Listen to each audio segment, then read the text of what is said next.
that the title here is incomplete, because what it really should say is how one city, that city Oakland, California, stood up to the Department of Homeland Security and won. And we have some really amazing stories about this, and we couldn't have won without the people that, among others, who are in this picture that was taken by Brian. This was the glowy LEDs, whatever that was, and this was outside of City Hall. And if I recall, there were at least a couple of City Hall nights where they were also inside the City Hall chambers, so the City Council got to see it as they were delivered in this process. Yeah. So the picture was taken by my co-speaker, Brian. So one of the things that we want to address in this talk, there is currently a massive chasm in basically the world between technology and law. Anybody who's followed the crypto wars and other things is aware of this. There are a number of groups that are doing fantastic work to try to bridge this chasm, EFF and Access Now and other places, and we're throwing ourselves into the ring with this. So in terms of representing that chasm, I'm aesthetics, I'm one of the technologists, and my co-presenter, Brian, you're a lawyer basically, right? Basically. And yeah, I don't know the law, so, well, sort of. I sat on a committee with lawyers, it was weird. So one of the things that we'll get into is that we had basically call to action because a lot of crazy things began to happen, and the citizens of Oakland basically rose up in this great community, as we'll see some examples of. And after lots and lots of protests, the City Hall created basically a citizens privacy committee. And I mention this because I sat on this committee and it lasted like a year. Like really going to City Hall every week for a year was kind of grueling for me, not for you. And I sat on the committee as a technology expert, and Brian was actually the chair of the committee. So thank you, Brian, for all your work. Thanks. So the other thing that we're going to cover, because the policy that we'll be detailing, and we have a workshop after this where we get into the legal nitty-gritty for people that are interested. The policy was, how do you say, was it enacted into law or ordinance, or what is the term? Yes, it's an ordinance, which is the municipal version of a law. Okay.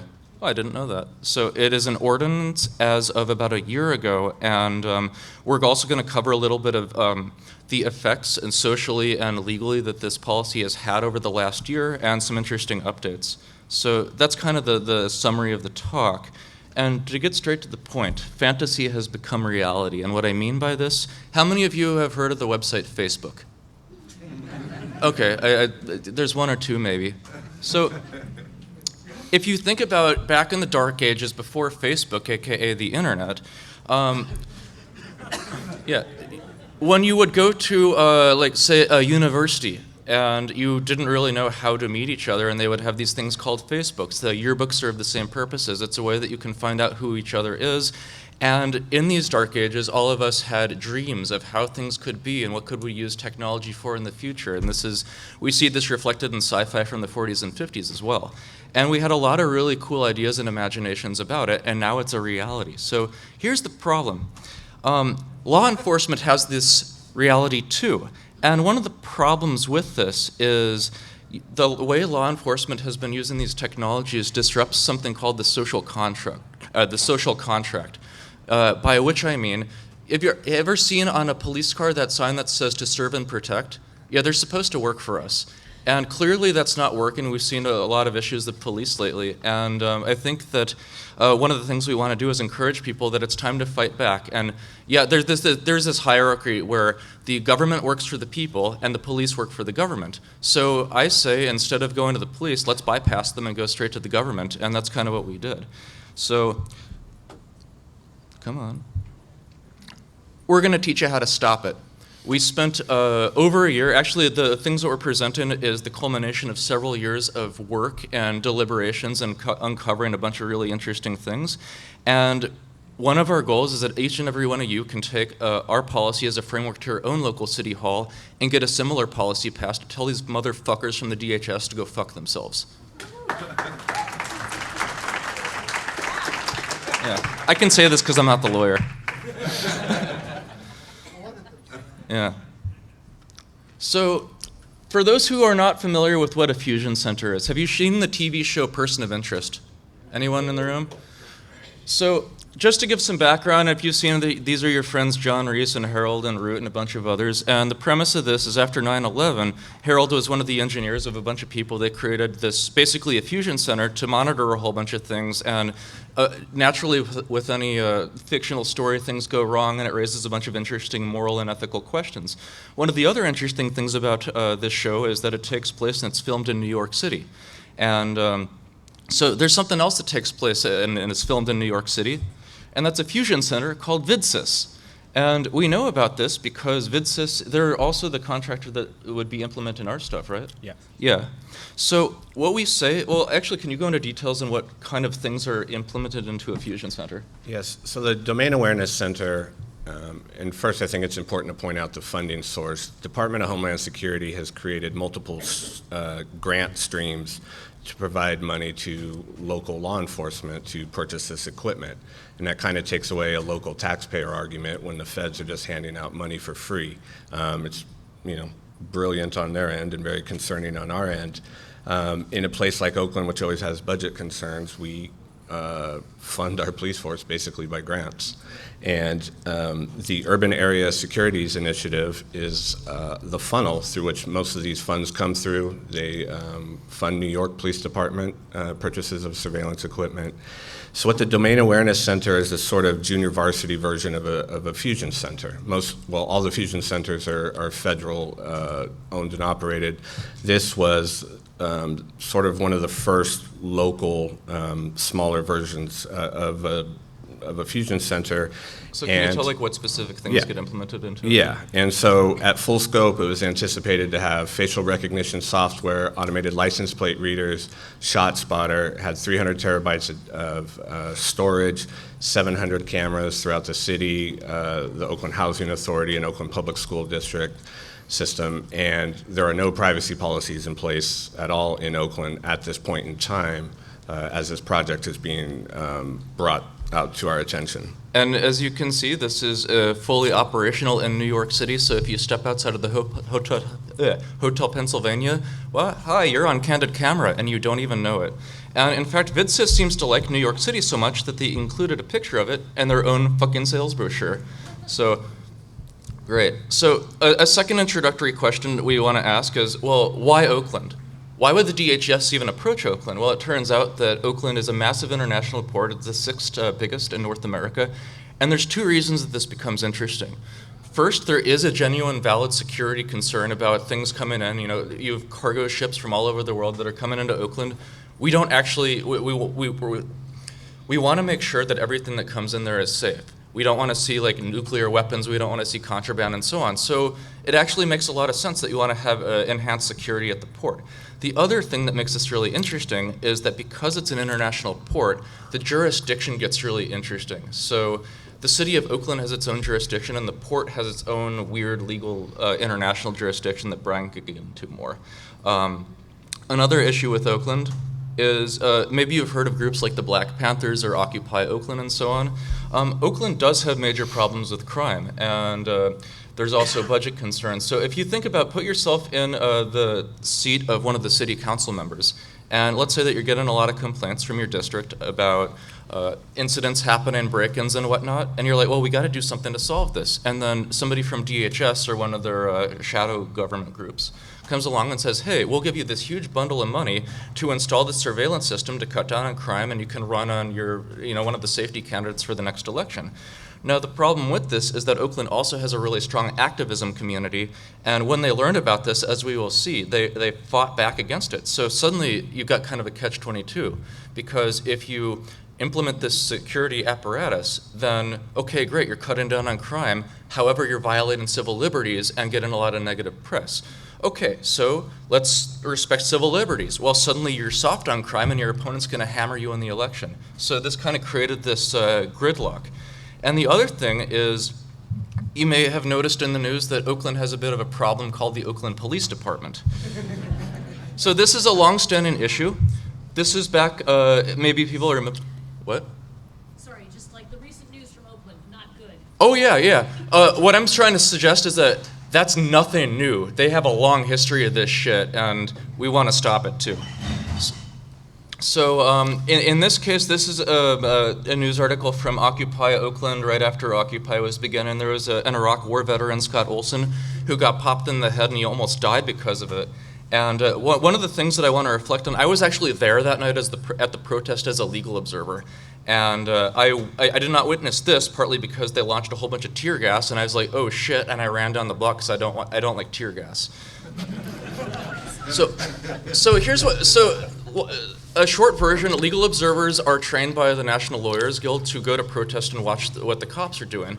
So in this particular incident, I remember this because there was all kinds of crazy stuff that happened after it. We're like, well, this guy got hit and other things happened. Well, who did it? Well, it turns out that this night, the city of Oakland is surrounded by a bunch of other municipalities, and they pulled in like a dozen or two of their buddies. So they interlaced the different departments along the police line. You can kind of see in that picture. So what happened was we're trying to figure out, okay, something bad happened, but who did it? Because you can't actually press charges against the police department if you don't have solid proof that it was them. And if you got like 3 different municipalities, but in this case it's more like 16, it becomes really hard to get legal accountability for that. And that's not all, because keep in mind when this happened, the mayor of Oakland was actually out of town in Washington, D.C., and I think, was it the chief of police, or who was it, the city official? Administrator. A city administrator had only been in office for 3 weeks, so they were already kind of doing sort of a rotate on authority figures. So this was so fucked up that literally 2 weeks later, Dan Siegel, Mayor Kwan's chief legal advisor, basically resigned over Occupy. And it gets even better.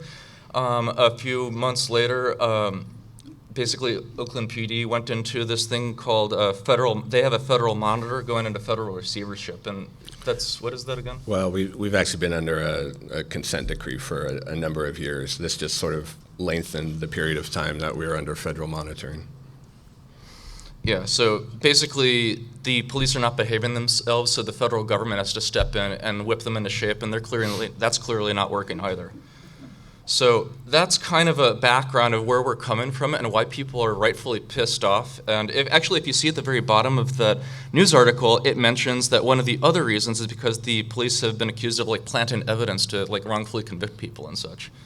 So fast forward to the timeline of events that went into the surveillance center that the city is trying to push on us.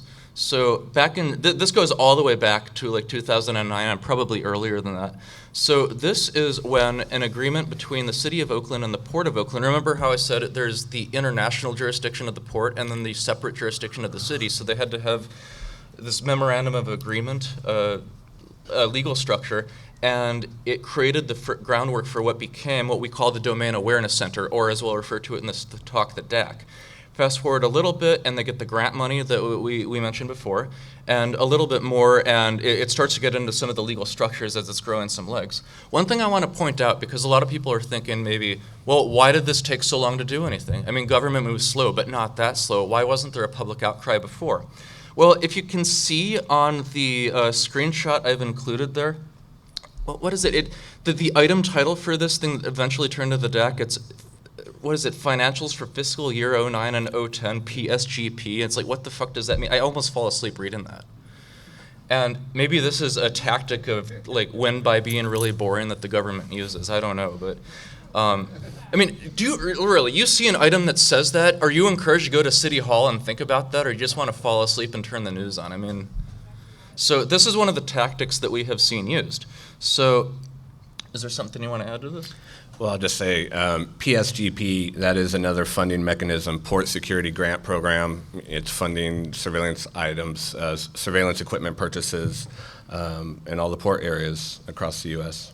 So the timeline continues a bit, and this is when it starts to get more into the public eye. There was the agreement signed in March 2012, and then in October was well, there's the phases that we can go into in a moment, but here's something I really want to stress, because a lot of people are like, oh, you know, Snowden did all these things, whatever. We have direct evidence that we personally think that we would not have gotten anywhere near as far as we did without Ed Snowden. And if you see here, on June 9th, 2013, he went public, and in July 9th, that was when all the Oh God, that gets interesting. So that's basically when the negotiations happened. They settled on, in order to instantiate a system like this, you have to have a subcontractor do it for you. And in this case, they chose SAIC. Is anybody familiar with SAIC in the room? Okay, I see a few hands. That's great. So now we're going to get into the first nut job of the night. This is going to be funny. And just to highlight a point, this July 2013 Public Safety Committee meeting is the first time that the public becomes aware of this project and that it actually was a publicly noticed agenda item. All right, let's see. We have a video, so we're going to test out the sound and see if it works. And this is a real gem. Said, you're not oppressed. Well, I almost went to Vietnam, except I was a resistor against imperialist war. I'd like to see you raise your hands if you support Julian Assange. Raise your hand. Raise your hands if you support Edward Snowden. I don't see no hands. Edward Snowden. Raise your hands. Raise your hands if you support Bradley Manning. Raise your hands. Raise your hands if you support Trayvon Martin. Trayvon Martin. Raise your hands if you support Alan Bluford. You don't support anybody except yourself. You're just mouths.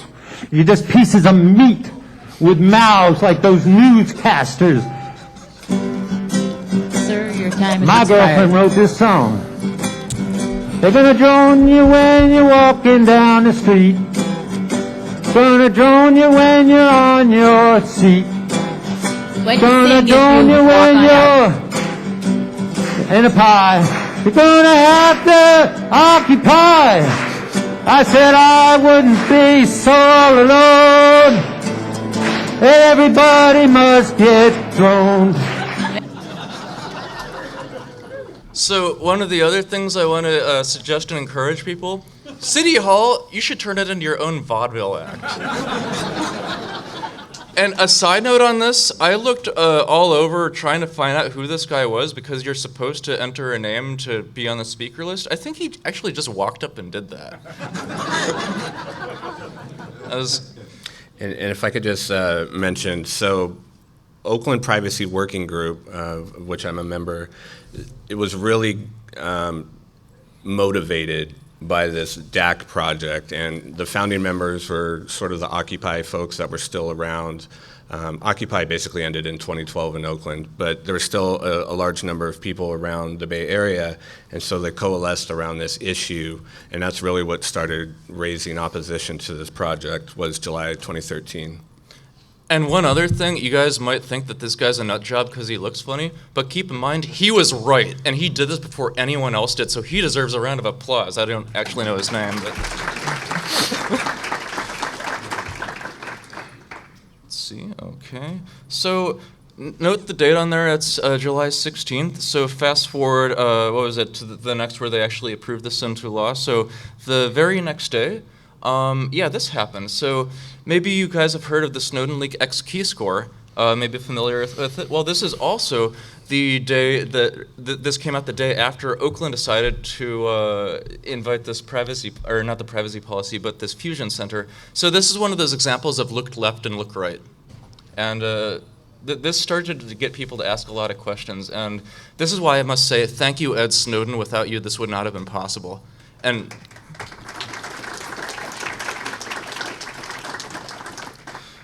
And so I don't know if the sound will start before I get into this next one, so I'll just preface it by saying in November 19th, there was the first ever vote against the Domain Awareness Center in City Council, and let's see if it just goes. Is it just going to start? Okay, I might need to tap it. Let's try that again. Oakland is forging ahead with its plan to build a data center that critics fear will be used for blanket surveillance. Last night's city council meeting was charged as dozens of opponents stayed until 1 a.m. to voice their opposition to the Domain Awareness Center. Many testified under pseudonyms. A man who called himself aestetix asked a series of questions that council members were unable to answer. As a constituent, will I be able to query all the data about me? How long is the data retained for? And how is it secured? And finally, and really important, what happens if there's a data breach? Protesters shouted as Council President Patricia Kernahan spoke. She said they do not represent Oakland as a whole.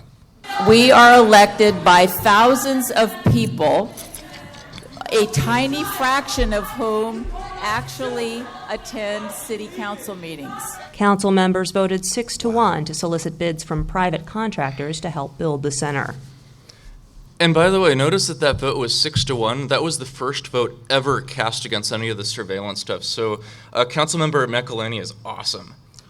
So also something to note, at the very end, they mentioned this bit about private contractors, and you saw something about SAIC earlier. So let's see if this goes.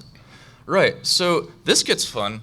And this is also why local citizens do your research, find out what the laws are, because it turns out that in the late 80s, I think Josh dug this up, right? Yeah, in the late 80s, Oakland passed an ordinance that prohibits contracts from being awarded to companies that are involved in nuclear weapons work, which SAIC is. The city of Oakland basically just did a Google search, pretended not to find anything This is relevant. their full research. It's a screenshot of a Yeah. Google search. Yeah, they said this in public hearing, that they just did a Google search and then they just awarded this contract to a rather sizable company. Yeah, so what happens next is even more interesting, because they said, basically, I think Josh went to the East Bay Express or somebody else, went to the media, and all this news came out that, holy shit, we've just signed a contract with an organization that we're not legally allowed to sign a contract with, and this created a problem for City Hall. So, And the Josh he's referring to is a founding member of Oakland Privacy, and what he and others have successfully done, and what we encourage you guys to do, is use public record requests. We basically got the entire document dump for this project, and that's when we started going through, the internal emails and seeing that it wasn't about public safety, but they were specifically mentioning Occupy Oakland. And that's where we were able to start showing the First Amendment impact of this project, and that's what really started getting the media attention. and one other thing to add to that is to just demonstrate how shitty their research capabilities seem to be, or efforts and whatnot. So they had this conflict, so they clearly had to drop SAIC as a contractor because they couldn't do any work with them. So later on, they decided to, round two, pick up another contractor called Schneider Electric. And we did some more digging. It turns out Schneider Electric is also involved in nuclear munitions. And at that point, Oakland, I believe they were considering whether they wanted to waive it or not, but you can't do that because that opens you up to a lawsuit. So Oakland was basically fucked because they need to do this, but they don't actually have a means by which to do it. So thank you, Oakland Privacy, for that. So the next slide I'm going to get into, this one was fun. You remember this night? Yeah, I was up for 26 hours. Yeah. So everyone's all pissed off, and we're spending time doing research, and in the meantime, City Council is trying to get themselves together. So the next time the item came up on the agenda was on March 4th, 2014, and Well, let me interrupt a little bit, because so that was the final vote. But so January 28th was the Phase 2 contract was being awarded at the Public Safety Committee level, and that's actually when I joined Oakland Privacy, and we were threatening a lawsuit over the anti-nuclear weapons ordinance. And when you start threatening lawsuits, that's when all the press gets excited. And it's kind of funny. I actually don't remember that line that Council President Kernahan said about being elected by thousands of people and there's no opposition. We had maybe 200 public speakers in January. That's not very sizable. It went to full council on February 18th. There was maybe about 500 people there. We had a joint opposition letter that had about 30 community groups at that point, which, including the larger labor unions, probably represented about half of Oakland. And so the longer this kept going, the more postponed votes that occurred. Our coalition just built. I mean, it was left, right, center groups that, as we continued to educate them on what this project was, and we were able to do that because we had their documents, the opposition built. So by the time we hit March 4th, our final joint opposition letter had over 60 groups signed on to it. It had people like Norman Solomon, who's in Berkeley. And the opposition was overwhelming. It was impossible to ignore at that point. But we still had fun with it. So I will preface this next video that we're going to show by saying that the City of Oakland has a website you can use to sign up if you want to speak at a City Hall meeting. and they don't. It's not super technical as you fill out your name and the item number you want to speak at and so on. And because they don't limit it by IP address or anything, I decided to show a bit of civil disobedience by registering all the members of the Declaration, all the signers of the Declaration of Independence to speak. And there's a couple of reasons for this, and one of them is that if you have people who are on a list, they basically get to speak, and we can also seed time, so that if you're up on stage and you're trying to say something to city council, and you run out of time, somebody else who is also on the list can cede their time to you. So if you think about this, if there's a whole bunch of people that are showing up to speak, or just showing up, if you have just a whole bunch of random names on the list, you can just pick and choose, and somebody raises their hand and says, "Yep, that's me." And city council doesn't know any better, and this is a great way that you can. And what we're saying is there are legal structures that you can use to your advantage to make people do what they should. So let's see if I can get this going. All right, with that, we are going to go to the public speakers. I'll be calling the names in batches. I ask your patience with me. Brian Hofer, Rajan Sherman, Susan Harmon, David Colburn, Jacob Gellender, Dan Siegel, Linda Lai, Phil Wolf, Josiah Bartlett, William Whipple, Matthew Thornton, Samuel Adams, John Adams, John Hancock, Robert Tree Payne, Elbridge Jerry, Stephen Hopkins, William Ellery, Samuel Huntington, and William Williams. I'll stop there. So yes, I trolled City Hall and got away with it. Or City Council, yes. So let's go then. So at the conclusion of this meeting, which it was not just us, there was the Islamic group. I don't remember. Yeah, Lighthouse Mosque. Yeah, and Oakland it's a huge melting pot with all kinds of different people, all of whom are pissed off about this, and City Council got to deal with it that night. So at the very end of it, we saw what was called the Brooks Resolution. That was Desley Brooks. She basically said, okay, we need to do something, and let's step back and think about this. And number one, restricted the DAC geographically to the port only. Remember all these items over the past years are trying to expand it more and more. This just pushed it all the way back to the beginning. I can't actually think of any city council decision in modern U.S. history that has done this. So that alone is worth commendation. And within that same bullet point, facial recognition, ALPR, ShotSpotter, those things were all removed. They basically had the same video cameras that the port already had. Yeah, so basically they had a couple of things that they had to disable, and they're still disabled as far as I know. So number two, and I included this in its full text because you wouldn't believe it otherwise. And something I think is very useful for everyone here, the difference between data and information is very misunderstood and very important. And the example I could use is if you have a phone and you take a picture to upload to Facebook, that's data collection. If Facebook then takes it and it extracts facial recognition, determines, it adds the tags to it, that's information. So it's basically you have the raw data that comes in and there's some kind of a process that creates more data out of it. So so data sharing and information sharing are actually very, very different.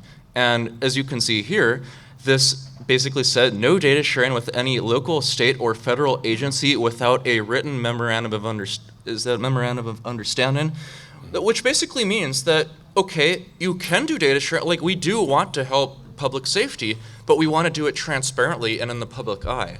And I'm not actually aware of anything else like this. Maybe you are, but. And then the next one, this is really great because in the policy we have a very, very robustly delineated list of all the technologies that count as part of the Oakland DAC system. That was a month's worth of meetings in the council to figure that out. And this says no new systems can be added without council approval.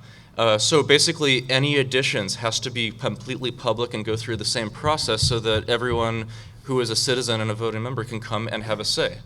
And then the fourth point here, the data retention and privacy policy, blah, blah, blah, the Citizens Privacy Committee. And this is where they created the privacy committee that Brian and I both sat on and had to endure a grueling year or so of work on, which created the policy. And as you can see, this was still pretty still pretty much a split decision in the city council, but we went from 1 vote in our favor to 5. and 5 is all you need to get it passed. And because this starts to get into the policy stuff, this is where I have to hand things over to Brian. Yeah, and so just to highlight, to have a citizens commission that has control over writing the use policies that govern surveillance equipment, to my knowledge, has not been done in the U.S. At federal, state, or local level. So it was pretty dramatic turnaround from 2 unanimous votes to go full speed ahead with this wide-blown surveillance network system to suddenly being dramatically restricted back and basically given over to the citizens to write a policy for it. I don't think they thought we would actually do it. I think it was just unknown. I think it led to some unintended consequences, which worked out in our favor. Because we were an ad hoc committee, it's now a standing committee, and we've got all sorts of policies in the works. So it's greatly expanded from what they initially intended. But so we tried to look for other policy models to look at, and there was just nothing robust, nothing that had really hit all the points that we needed it to. Some policies focused on data retention, but they didn't talk about data sharing. Nothing really had specific uses. It was just sort of wide open, generic law enforcement business. And I just want to add, this assumes that a city running these things has a policy to begin with. So. Right, yeah. In Oakland at this point, we had no privacy policies at all, and certainly none done with public input. So this is a screenshot. It's inside the Emergency Operations Center building. You know, it looks like just all the things you've seen on TV as far as fusion centers. Big monitors. People would be sitting down there. And like those earlier VidSys screenshots showed, it would help them analyze multiple inputs, which have actually been mostly eliminated with the March 4th vote. So what survived was a lot of benign weather monitoring, ship traffic, earthquakes, tsunami monitoring, that type of stuff that you would expect at a port. So yeah, I can cover this for a moment. We because one of the questions what is the DAC, and we didn't really know, and I mean, it actually took us a bunch of pushing, and I finally got to have a brief meeting with, what's the guy's name? Asan, who is the technologist behind all of this stuff. So one thing that's really interesting here is that in our case, technology follows policy. So by their own structures, we create the policy, and then they build the technology to reflect that. And I don't trust that at all, but that's why we have some of the accountability steps built into the policy. So in terms of the structure of the DAC itself, as I said in the very beginning, we have the 2 different jurisdictions, the City of Oakland and the Port of Oakland. We do, by we I mean this policy, has jurisdiction over the City of Oakland, but none over the port. So what's going on in this picture, on the right side, I hope you like my MS Paint job. On the right side, you have what's jurisdiction of the port, and they're the ones that have the surveillance cameras set up. And remember, the Brooks resolution did limit this to the port. And these ports are basically streaming video to what the best thing that we can describe at this point is a YouTube-like web browser. So the reason we use that analogy is because if you've ever used YouTube, you know that you load up the web page and you click on play and the video starts to play. It's not actually stored, I mean, there's buffering and so on, but it's not actually like, you're not downloading the video and then watching it on your own. It's stored and it's streamed. So it's very similar to that. And then I think what's really important is also the bookmarking. So and maybe you want to touch into the standards, the reasonable suspicion and so on. Yeah, when we get to okay, so we're getting into stuff that a little bit later. Yes, so basically you have, and also it's important to note for the DAC that we have control over, no internet access, so they can't go look at porn or something while they're watching everyone else, which does happen. And there's other concerns like whether somebody hacks it and breaks into it. Well, it turns out that the only data that's actually being collected is when you see something happening and it meets the standards that Brian will get into. You make what's called a bookmark. Basically, you create a little tab that says what the date, time, and location was and what had happened and why. So, and this is how they were selling it. They wanted it, it was aggregating all these data inputs, and they wanted to be able to quickly retrieve this information, and it could even be emailed or texted out to mobile units. So an officer in the field, if you needed, a photo of a fleeing vehicle, they could send that to them. And so that's kind of the marketing message they were using, even though their internal emails are like, hey, we need to shut down Occupy. This actually creates an issue for a technologist like me because I'm all about like getting data security, but because of this, there's not really collecting much except these bookmarks, which is fantastic for civil liberties. Unfortunately, I can't like suggest like cryptography algorithms and such. So, oh well. Okay. And just, we're at 37 after right now, so I'm going to go through these a little bit quickly, but I do encourage you, if you want to really see what our policies look like, we have a workshop at 4:30. The bedrock of any policy should be purpose specification. This is really where we try to minimize risk. What is the goal of this tool that you're using? What data do you need to capture to allow it to be successful? How long do you need to retain it in order to achieve that goal? And how do you ensure that you don't collect anymore or retain it any longer? And that's what's built in through our policies.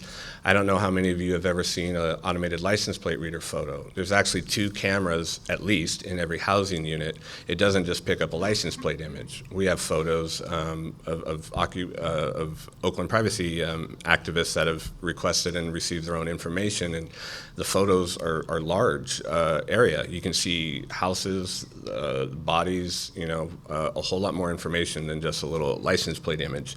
So this is what we really try to put inside of all of our templates. We believe it's important to have clear definitions, to go over, who can access it, the data that can be collected, under what standards can it be shared. We're really trying to impress upon law enforcement in the Bay Area, some entities we've had more success than others, but specific allowable uses. We have a screenshot there. This is the second privacy policy we worked on for the FLIR, which is a thermal imaging camera. It's connected to the helicopter. So if there's an active shooter or some of these other search and rescue or fire suppression type, they can use the equipment. Prior to this, as I mentioned, they just used this sort of generic law enforcement purpose. I don't know what that means. And so we're really trying to narrow the use that this equipment can be used. Because anything, if you paid attention to Stingray or anything else, the mission creep is pretty unbelievable. It was, first to capture, an alleged terrorist in the desert, and now it's being used domestically. You might have seen the Baltimore headline. They went after the Hamburglers, some guy that stole $50 worth of fast food. And that's because there's no restriction on use, that it's now just going to be used in any manner if there's no limitations. I want to add one thing to that. You'll notice in, point A right there, where it says the following are the only allowable uses. Right. I think a good half of the debates that we had in the year or so that we were doing this was whether to include the word only or not. And it's also much easier to say what it can only be used for than to try to anticipate unallowable uses. So if in your own jurisdictions, if you start working on this, law enforcement will definitely try to flip that on its head. Just, I encourage you to do it this way. It works out in the privacy activist favor. A couple of those other bullet points, the efficacy reporting, annual reports, every policy I've worked on, law enforcement gets up there and say, oh, this is a clear and proven success. How? How are you demonstrating success? You have zero metrics to come to that conclusion based on. And so what we're building on, and we'll talk more in our workshop afterwards, are some really robust metrics that they must demonstrate in order for continued use or expanded use or whatever the question is at that time. They've got to justify the use of that equipment. Our bigger goal was to change the entire process itself. And with the DAC, we built it first and then did a privacy policy afterwards. And what we're really trying to do is flip that on its head entirely. We have a public discussion at the beginning. Let's talk about the impact to civil liberties. More than half the council, when they were voting, publicly admitted they had no idea what the DAC was. They had no idea what the FLIR was when they were voting on it. These items were on the consent calendar, which if you have consent calendars in your cities, you know that it's just for ceremonial, non-controversial items. They just do a big mass motion, lump everything in together. There's no discussion. And to have a multi-million-dollar system with facial recognition software and ALPR and all those other things be considered non-controversial it's absurd. But there was no policy dictating that some other process occur.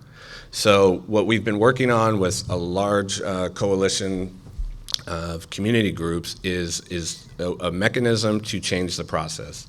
And those bullet points are right there. You have that discussion. If the council considers that the benefits outweigh the concerns, you go forward.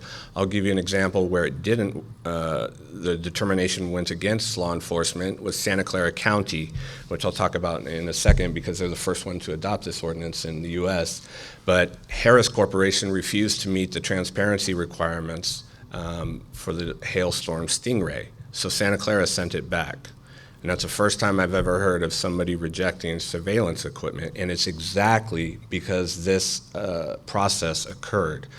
So this model, this template here, Santa Clara County is the first one, and it was by unanimous vote, and it took, 11 months of a lot of fighting with the sheriff and the district attorney, but it is the first county in America to have established this as law, as a process for procurement, possible procurement of surveillance equipment. And we're now working with Alameda County, with the cities of Berkeley, Palo Alto, Santa Cruz, BART, which is our subway system, for those of you that haven't been out to the Bay Area. They actually invited Oakland Privacy and the ACLU in to write the ordinance because they got so much bad press over their license plate reader pilot program. This, I think, is a game changer. It allows us, at minimum, to slow down the spread of surveillance equipment. It certainly increases transparency into the use. Oakland is a co-applicant with Alameda County for the new hailstorm. And while we're not happy that there's a hailstorm in our community, we worked with the district attorney to create what I believe is the most restrictive use policy in the U.S., and Oakland has to follow that. We went a little bit further by increasing even more reporting. So every single use is going to come through the Privacy Commission. We're going to know what the justification was for. It's all pursuant to a warrant, and there's just a whole lot of steps that have to occur and also have to be demonstrated later to the public for each use. So, will the Hamburglar happen in Oakland? No, that's not going to happen. There's too many people watching, and we've built good policies. And if we can get other jurisdictions to do this, we can really come, I think, to a tipping point. California is certainly there. We've had 2 statewide bills that now regulate stingrays and ALPR. In the Bay Area, we'll have at least 3 counties and 6 cities that will, by the end of the year, have adopted this ordinance. So if we can get other people on the bandwagon, we can actually start saying no to some of this surveillance equipment, or at least pushing it back. And we can certainly say no to unregulated use and increase oversight. And we got a pardon song for you. This is with apologies to the Eagles. Well, the NSA sure seemed to find out early how to open our files without a key. They didn't let the Constitution bother them, or the Fourth Amendment's right to privacy. They say if you're innocent, then you got nothing to fear. So why not let us into the corners of your mind? You don't have to worry, you can trust us. Just don't be thinking thoughts we find unkind. And my oh my, they sure know how to scare us, to convince us to give up our liberty.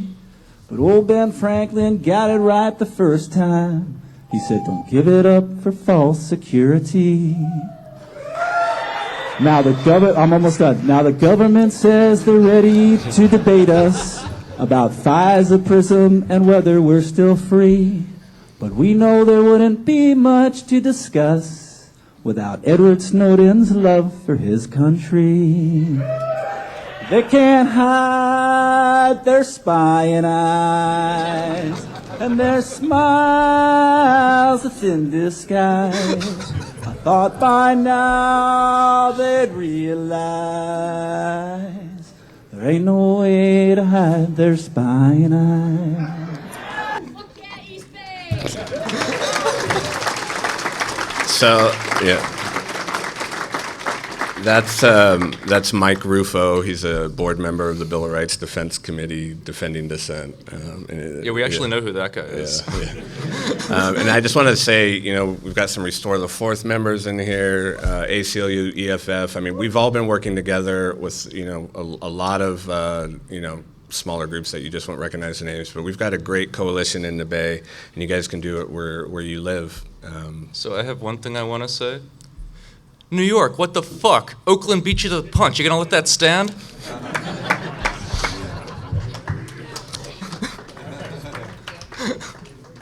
So, yeah.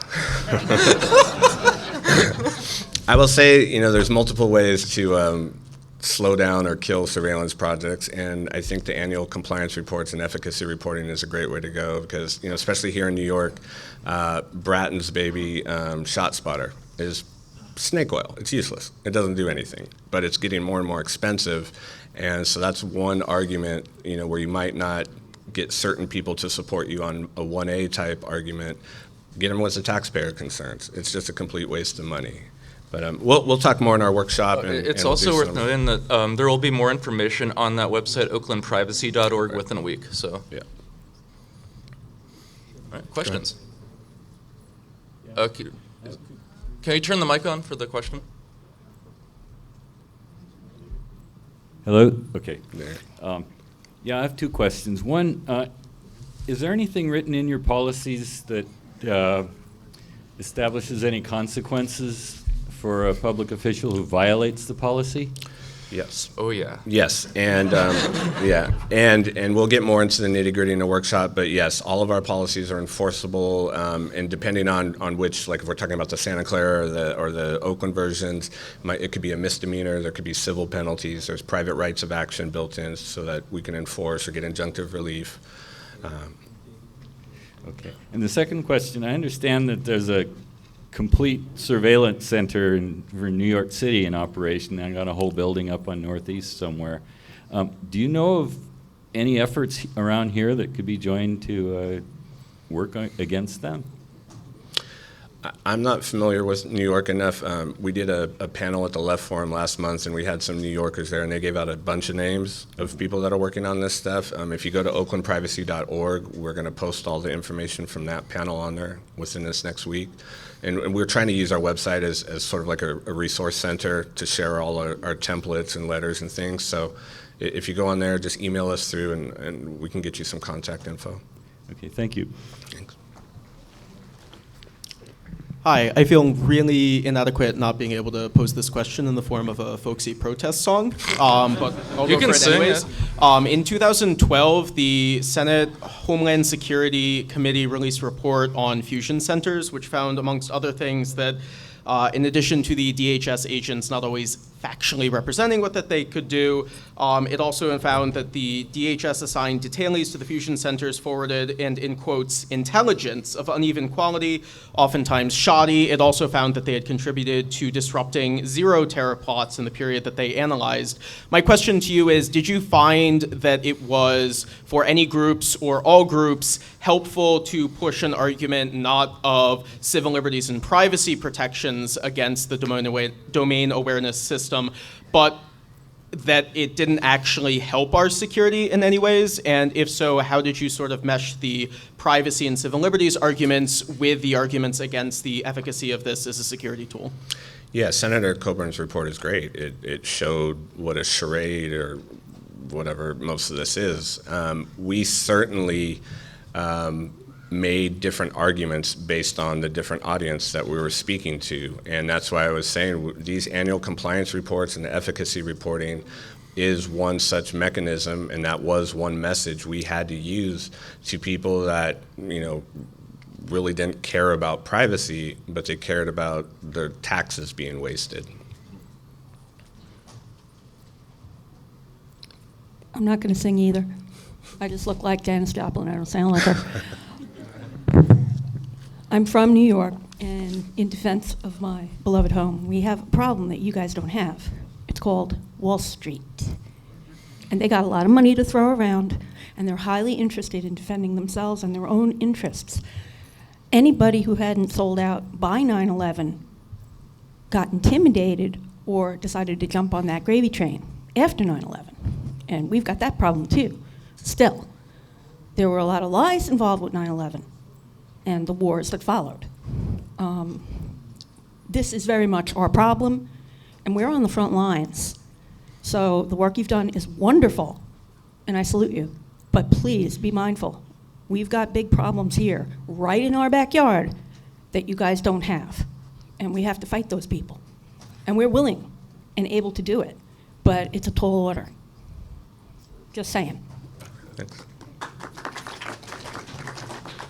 So you were saying when you first got this initiative started that you were individual people and small groups, but then you got a bunch of stakeholders involved and other groups. Can you say anything about organizing in between groups that were unaffiliated and just kind of random? I think one advantage in the East Bay is that it's just small, certainly compared to New York, so people tend to know each other. When I first showed up in January 2014, we'd have 100 people at an Oakland privacy meeting, and they'd be from all different groups, and so we sort of became a focal point or kind of the spearhead, I guess, for all these different groups. And so we were able to reach out to labor or to a Muslim group or, to the teachers union, because we had a representative from all those different groups, and they would go and reach out to them and communicate and get those groups on board. So personal relationships is kind of always what it comes down to, is being able to build that community and reach out to those people, and in Oakland, they come through. Hi, I'm curious about state level activism. So I hear that the money is flowing from the federal level straight to the local jurisdictions.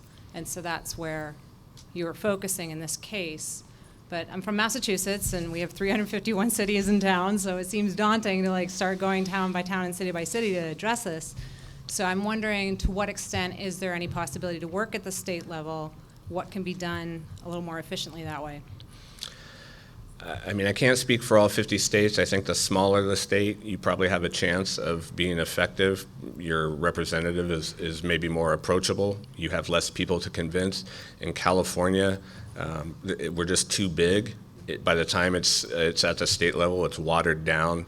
I did mention that we had SB 34 and 741, which respectively govern ALPR and stingrays. I'm not a big fan of either one. They do require a public hearing and then a policy get put into place, which we've used to our advantage, but they're still not very robust state laws. But I think in a small state it could work. If you have adequate resources and you can get a congressperson motivated, it might be a quicker route. Looks like we have 1 minute left. Is this for one more question or?